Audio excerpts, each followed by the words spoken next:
पाकवा के घरवा कुछु कुचिया नरिया दियावा बराए सासू जी पकड़ले बानी चोर दियावा बराए सासू जी पकड़ले बानी चोर सासू अइली दियावा बरली हो गइले अंजोर आए है हो गइले अंजोर ई का कइलू ए बहुआ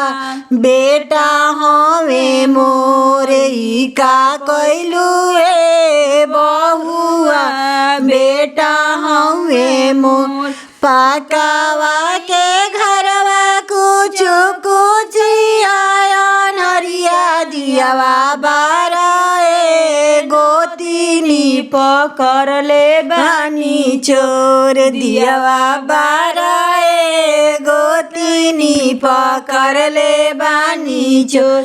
गोतिनी अइली दियावा बरली हो गइले आंजोर होए होए हो गइले आंजोर रीका कइलू ए गोतिनी देवर हवे मोर ईका कइलू ए गोतिनी देवर हवे मोर पाकावा के घरवा कुछु कुचिया